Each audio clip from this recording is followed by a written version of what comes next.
But here's the brutal truth. Between 70 and 90% of M&A deals fail to deliver the promised value. Right now, we're standing on the edge of an economic reckoning. Stock market turmoil, inflation, rising interest rates, supply chain disruptions, they've all put enormous pressure on companies to find new ways to grow.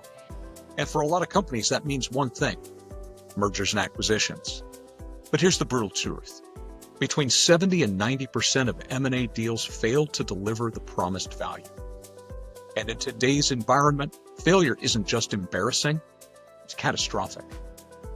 When every dollar matters more than ever, you can't afford to hope your deal will work. You have to know it will.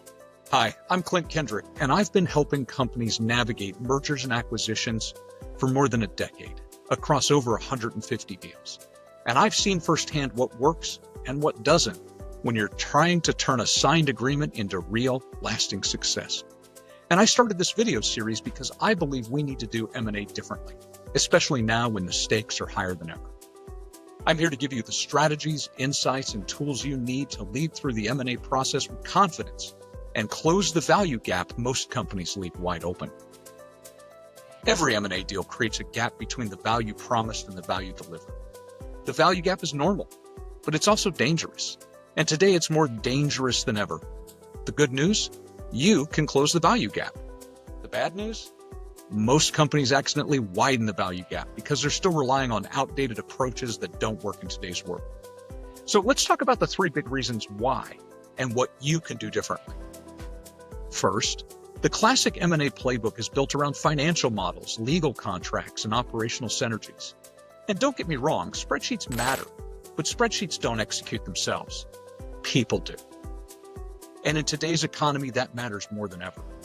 More than 60% of the U.S. economy now relies on skilled, knowledge-based workers. It's not just about buying factories or assets anymore. We're buying skills, innovation, relationships, leadership. If you ignore the human side of the deal, if you treat employees like liabilities instead of assets, if you assume culture will just sort itself out, you are setting yourself up for turnover, resistance, and failure. The value isn't created on the day you sign the agreement. Value is created or destroyed in the weeks and months that follow. And it's the people who decide which way to go. Secondly, today's employees are exhausted. They've weathered a pandemic, endless rounds of layoffs, economic instability, and constant technological upheaval. When you announce a merger, you're not starting from zero. You're piling change onto people who are already carrying too much. If you don't lead with honesty, clarity, and real empathy, they'll disengage or they'll leave. Either way, you lose value. In today's climate, employee trust isn't just a nice to have. It's a competitive advantage. And then finally, leaders underestimate the emotional triggers that shape success. Look, logic doesn't move people during times of change. Emotions do. Neuroscience shows us that under threat, people's brains literally shut down their ability to process complex information. They stop hearing your strategic logic and they start hearing emotional questions like, am I safe? Can I trust you? What's going to happen to me? If you don't address these emotional triggers early, openly, and often, no amount of brilliant strategy will save you. M&A today isn't just a business process, it's an emotional journey. And here's the real shift. It's not the executives sitting around the board table who close the value gap. It's you. It's the leaders, the managers, the project owners, the culture builders. You. You are the difference between M&A failures and success. And you have the power to close the value gap. This happens when you see your people as your greatest asset, when you lead with truth and not spin, when you build trust when fear is the easy path. And right now, in this environment, your leadership matters more than ever.